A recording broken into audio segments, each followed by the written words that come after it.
Silakan kita berdoa. Doa dimulai. Bismillahirrahmanirrahim. Raditu billahi rabbah wa bil islami dinan wa bi Muhammadin nabiyyan wa rasulah. Rabbi zidni ilma warzuqni fahma wa amalan mutaqabbalan. Amin. Ayo dan Kamila. Arif berapa? Arif tiga. Arif Maju. Andi. Andi Alia. Aulia Maisha. Al Hafiz. Ayo Kak. Islam. Yandra. Fauzi. Arif Rahman. Henry. Penny. Ismail. Aisha. Apa? Meja. Muhammad Abbas. Naira. Malika. Rian. Rizky.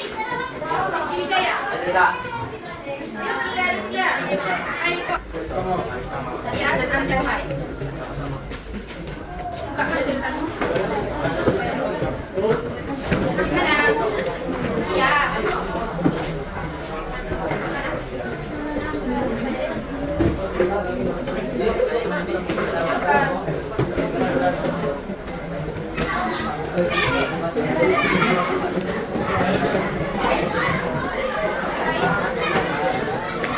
Tarik ambil. Tarik kembali ya. Kemarin apa kemarin dari Wali Songo?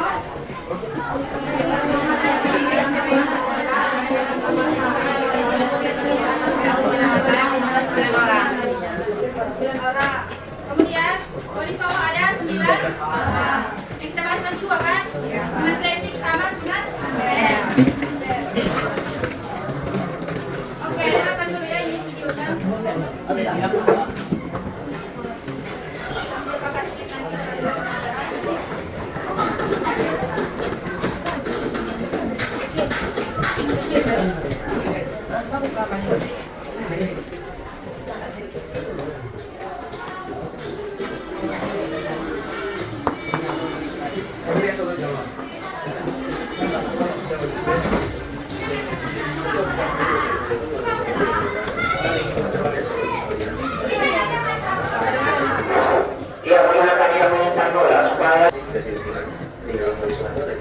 yang melempar bola kaki atau yang ada di kelasnya itu antar dulu ke kita tiga.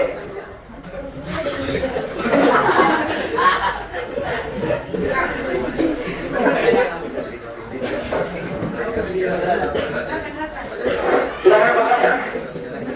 Ya.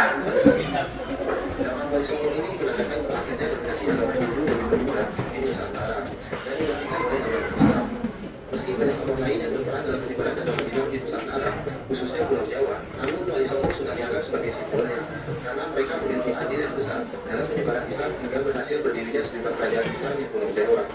Pada umumnya Wali Songo ini berawal dari penyebaran agama Islam di tanah Jawa dimulai pada tahun 1808 Hijriah atau pada abad ke-14 Masehi. Ada 3 wilayah yang menjadi lokasi para wali untuk menyebarkan dakwahnya di Pulau Jawa, yaitu Surabaya, Gresik, Lamongan, dan Tuban untuk wilayah Jawa Timur. Sedangkan Demak, Kudus, dan juga Muria di wilayah Jawa Tengah, dan yang terakhir ada daerah Cirebon di Jawa Barat. Yang pertama kita akan membahas arti dan makna dari Wali Songo. Penamaan Wali Songo ini diambil dari bahasa Jawa, sedangkan dalam bahasa Indonesia Wali Songo diartikan sebagai wali yang 9 atau 9 wali, yang menandakan jumlah para wali tersebut berjumlah 9 orang. Namun ada pendapat lain yang mengatakan bahwa Songo atau Sangat adalah turunan dari bahasa Arab Sanat yang berarti mulia. Ada juga yang menyebutkan bahwa Wali Songo ini adalah sebuah majelis dakwah kreasi dari Ustaz Gresik atau Maulana Malik Ibrahim di tahun 1404 Masehi. Jadi apa? Wali Songo ini merupakan pemimpin yang menyebarkan agama Islam di tanah Jawa yang berjumlah 9 orang.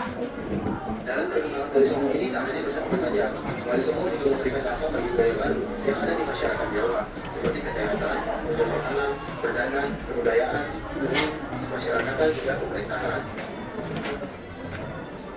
Yang kedua kita akan membahas membahas mengenai nama asli dan juga riwayat dari para wali songo. Yang pertama ada Sunan Gresik atau Maulana Malik Ibrahim. Sunan Gresik adalah keturunan langsung dari Muhammad SAW. Beliau adalah keturunan ke-22 dari Rasulullah. Nasab Maulana Malik Ibrahim tercatat dalam ensiklopedia Nasab Ahlul Bait yang merupakan kumpulan catatan dari Syahid Baharudin Ba'alawi Al-Husain. Dia lahir di Samarkand, Uzbekistan. Sunan Gresik banyak sekali dianggap sebagai wali yang pertama kali menyebarkan Islam di Pulau Jawa. Selain berdakwah, beliau juga mengajarkan cara baru bercocok tanam untuk mengambil hati masyarakat kebanyakan, yakni mereka yang tersisi pada akhir kekuasaan dari Majapahit. Karena krisis ekonomi dan juga perang saudara yang banyak membuat masyarakat Jawa pada saat itu berderita. Sunan Gresik membangun padepokan sebagai tempat menimba ilmu agama di daerah Gresik. Untuk mendapatkan hati masyarakat, sebagai pelengkap dia juga membangun masjid. Masjid ini adalah masjid pertama di Pulau Jawa dan masih berdiri hingga saat ini. Dan masjid tersebut adalah Masjid Jami Gresik. Sunan Gresik wafat tahun 1416 dan dimakamkan di Desa Gapura Wetan, Gresik, Jawa Timur. Yang kedua, Tadi mengenai yang pertama apa tadi? Sunan Gresik. Kenapa dinamakan dengan Sunan Gresik? Dikarenakan Sunan Gresik itu mulai menyebarkan ataupun mulai melakukan penyebaran agama Islam berawal dari Leran ataupun tempatnya itu di Leran, Gresik. Kemudian beliau juga lahir, bukan ataupun dimakamkan ataupun wafat di Gresik. Kemudian strategi dakwah ataupun metode penyebaran agama Islam yang dilakukan oleh Sunan Gresik itu tadi kan ada dalam video ataupun ada dalam buku, menggunakan bercocok tanam ataupun berbaur dengan masyarakat sekitar. Kemudian pada saat itu kan ada kerajaan apa tadi? Pada saat Sunan Gresik, kerajaan apa tadi? Kerajaan Majapahit. Kemudian pada saat itu lagi panas-panasnya perang persaudaraan ataupun yang bisa disebut dengan perang Parekrek. Nah, dari situ Sunan Gresik membantu kerajaan Majapahit yang dimana itu adalah salah satu cara mengambil hati masyarakat ataupun hati dari para penghuni dari kerajaan Majapahit. Lanjut, Sunan Ampel. ada Sunan Ampel atau Raden Rangka. Makan. Riwayat mengatakan bahwa Sunan Ampel adalah anak dari Ibrahim Zainul Al-Akbar. Ibunya adalah seorang putri Jampa yang bernama Dewi Cendrawulan, bibi Raja Jampa terakhir dari Dinas Bibi. Meski bukan yang pertama menyebarkan Islam di tanah air, Sunan Ampel Ya, kepada kami hadis kelas 72 agar segera ke kantor dulu. Surabaya yang menjadi pusat penyebaran agama Islam terkuat. Sekali lagi, kepada kami hadis kelas 72 segera ke kantor dulu. Atau tidak mau main judi, membunuh atau tidak mau minuman keras, memaling tidak mencuri, dan haram tidak berzina. Beliau wafat pada 1481 Masehi di Demak, dan ia pun dimakamkan di dekat Masjid Ampel, Surabaya. Yang ketiga ada Sunan. Oke, selanjutnya Sunan. Bukan Sunan Ampel, Sunan Ampel. Nama lengkapnya siapa kemarin? Raden Rakan. Nah, Sunan Ampel ini mengajarkan ataupun menyebarkan agama Islam di Pulau Jawa dengan Ampel. Apa tadi ada limo? Apa isi limo? Muhammadon. Di buku ada, coba baca dulu. Muhammadan, kalau apa lagi? Apa? Memabuk. Apa satu lagi? Memali. Nah, dari yang kelima ini ataupun limo ini, Sunan Ampel mengajarkan kita untuk selalu berbuat baik. Muhammadan apa tadi? Enggak, apa Muhammadan? Apa? Tidak mau main perempuan. Muhammadan. Apa? Obat-obat terlarang. Kemudian Muhammadan tidak mau mencuri. Kemudian Muhammad tidak minum minuman keras. Kemudian satu lagi main ataupun lanjut Sunan Bonang. Sunan Bonang adalah putra dari Sunan Ampel dan Nyai Raden Panila. Masa hidupnya, Sunan Bonang telah berdampak melalui kesenian agar bisa menarik masyarakat Jawa untuk memeluk agama Islam. Karena mendengar lagu Injil ataupun Bogowati yang dipopulerkan oleh Sofi. Dua lagu tersebut adalah hasil karya dari Sunan Bonang. Untuk menambahkan unsur Islam, Sunan Bonang memasukkan Rempah dan Bonang sebagai pelengkap dari gamelan Jawa. Oleh sebab itulah yang melakukan juga Sunan Bonang. Sunan Bonang diperkirakan wafat pada tahun 1525 dan dimakamkan di daerah Tuban, Jawa Timur. Yang keempat ada Sunan Derajat atau Raden Kasim. Selain Makmum Ibrahim atau Sunan Bonang, Raden Kasim, Gunung Fitlah dan Sunan Ampel dikenal oleh masyarakat di seluruh tanah air sebagai Sunan Raja. Dalam misinya untuk menyebarkan agama Islam di Indonesia, ia menggunakan kegiatan sosial sebagai bentuk pembantunya. Ia merupakan orang yang mempelopori penyatuan anak-anak yatim dan juga orang-orang sakit. Selain itu, Sunan Raja banyak sekali berdakwah kepada masyarakat umum. Ia sangatlah mengedepankan sikap dermawan, kerja keras dan juga meningkatkan kemakmuran rakyat sebagai pengakuan agama Islam. Sunan Raja memiliki banyak peninggalan berarti di pesantren Sunan Raja, di Desa Derajat, Paciran, dan juga Lamongan. Ia juga meninggalkan gamelan Simongkok, alat musik yang sering ia mainkan. Ini gamelan tersebut disimpan di museum daerah Sunan Derajat, Lamongan. Yang kelima ada Sunan Kudus atau Jafar Shadiq. Sunan Kudus memiliki nama lengkap yaitu Jafar Shadiq. Beliau adalah cucu dari Sunan Ampel dan putra dari Sunan Gunung bersama dengan Syarifah Munir. Berbeda dibandingkan dengan warisan sebelumnya, yang pada umumnya langsung memimpin masyarakat umum untuk menyebarkan agama Islam. Sunan Kudus memiliki andil yang besar dalam pemerintahan Kesultanan Demak. Perannya adalah sebagai panglima, penasehat, pengusaha, musim syarif dan juga hakim. Target dakwah Sunan Kudus kebanyakan berada di kalangan kaum penguasa dan juga pria di Jawa. Peninggalan Sunan Kudus yang terkenal juga saat ini adalah Masjid Menara Kudus. Masjid ini memiliki keunikan. Udah, tadi ada Sunan Derajat sama ini Sunan Kudus. Nah, Sunan Derajat tadi menggunakan strategi dakwah seperti apa? Sunan Derajat tadi memiliki strategi dakwah dengan berdakwah kepada masyarakat umum ataupun secara luas. Sedangkan Sunan Kudus itu berfokus pada para raja ataupun para orang-orang di kerajaan. Kemudian Sunan Kudus juga terkenal hingga saat ini terkenal dengan peninggalannya yaitu Masjid Menara Kudus yang memiliki keunikan. Karena arsitekturnya bergaya campuran Hindu dan juga Islam. Sunan Kudus banyak dipercaya oleh masyarakat pada 5 Mei tahun 1520 jika itu sudah dimakamkan di sana. Yang keenam ada Sunan Giri atau Raden Bakur atau Ainul Yakin. Sunan Giri adalah keturunan langsung dari Maulana Isa dan keturunan ke-23 dari Nabi Muhammad SAW. Selama hidupnya, dia menerima Islam dari Sunan Ampel dan bersahabat dengan Sunan Bonang. Peran besarnya dalam perkembangan Islam di Pulau Jawa adalah pilihan pemerintahan mandiri di Giri ke Datul Gresik. Pemerintahan inilah yang selanjutnya dimiliki peran sebagai pusat awal Islam untuk wilayah Jawa dan Indonesia Timur hingga ke Maluku. Sunan Giri meninggal wafat pada tahun 1506 dan dimakamkan di Desa Giri, Kebumen, Gresik. Yang ketujuh ada Sunan Kalijaga atau Raden Said. Raden Said atau Sunan Kalijaga adalah anak dari Adipati Kufran yang bernama Tumenggung Wilastikta atau Raden Capur. Beliau lahir pada tahun 14. Beliau mempelajari agama Islam dari Sunan Bonang sebagai gurunya. Saatnya jam kedua dimulai. It's time to begin the second lesson. Dan kebudayaan sebagai alat untuk menyebarkan agama Islam karena ia adalah orang pribumi sehingga lebih mudah dalam berdakwah dengan masyarakat. Serta ia juga menggunakan kesenian tradisional sebagai metode berdakwahnya. Kesenian yang dia gunakan untuk berdakwah adalah wayang kulit dan tapak suluk. Banyak masyarakat yang mempercayai bahwa tapak suluk, merlin dan juga bulu-bulu pancung adalah hasil karya dari Sunan Kalijaga. Beliau wafat pada tahun 1585. Selanjutnya Sunan Kali. Nama lengkapnya siapa tadi? Raden Said. Nah, strategi yang dibawakan oleh Sunan Kalijaga itu menggunakan kebudayaan, di mana beliau menggunakan permainan wayang kulit. Tahu nggak kalian wayang kulit?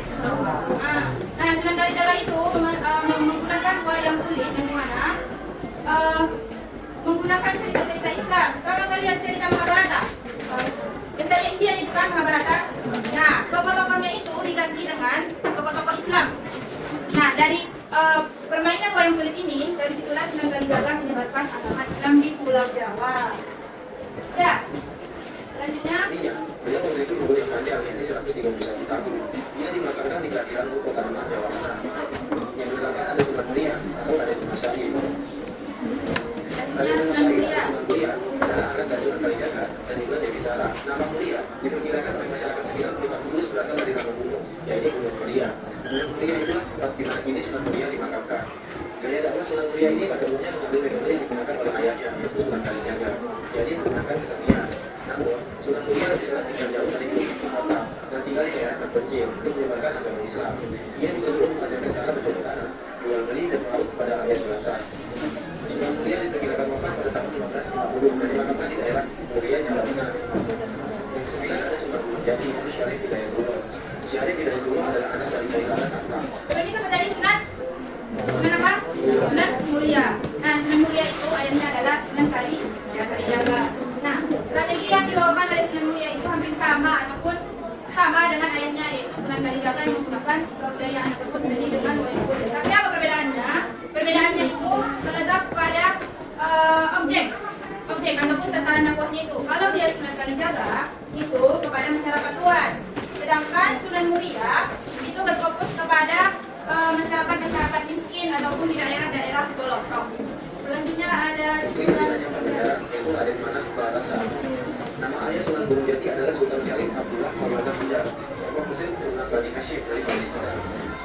ini dia beragama dari berbagai negara.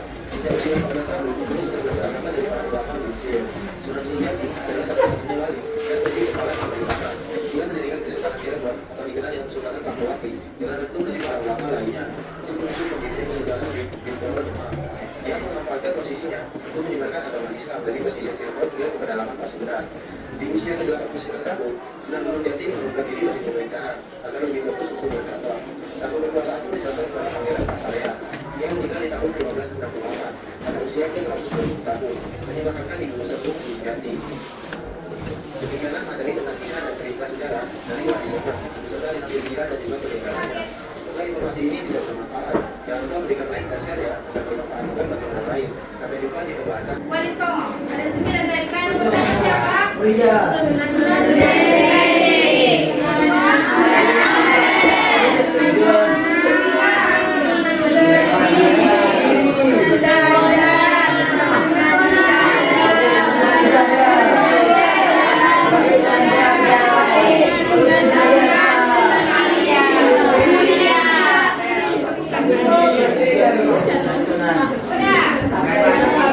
Oke, dengarkan. Ini kakak bagi yang 4 kelompok. Wah, kakak bilang suruh makan. Itu bang dulu siapa yang kamu? Budi. Mane. Jadi itu cara kasih jawabannya ataupun ngantar bukunya itu oper ke depan, tapi yang jawab nanti yang di belakang. Udah ngerti? Ini cara mainnya. Contoh, lengkapi ukurnya. Apa ini? Memang?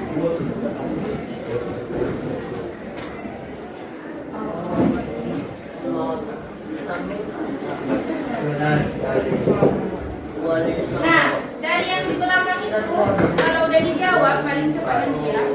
Oper ke depan, yang di depan ngantar bukunya. Ngerti? Kelompok 1, 2, 3, 4. Udah. Kalian jangan tidur nanti kalau kelompok kalian.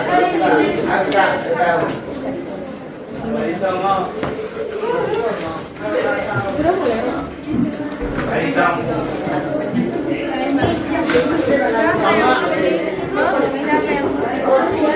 Iya nanti jawab. Udah itu aja jawab tulisnya.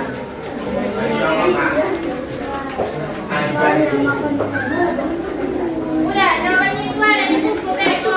Jangan tidur kalian situ. Udah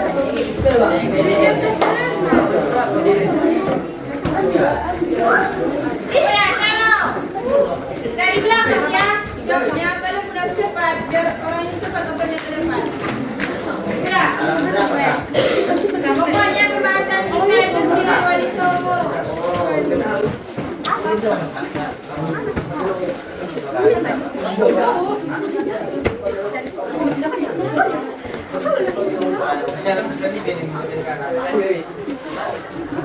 Udah. Mulai. Halamannya di buku kaca, katanya di kaca deh. Kakak itu kan 10 ya.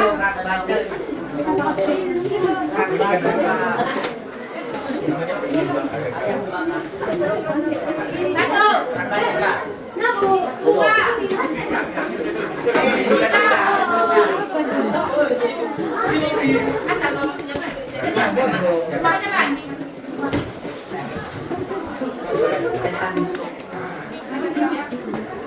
Empat. Lima. Enam. Tujuh. Delapan.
Terima kasih Kak.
Oke, 5.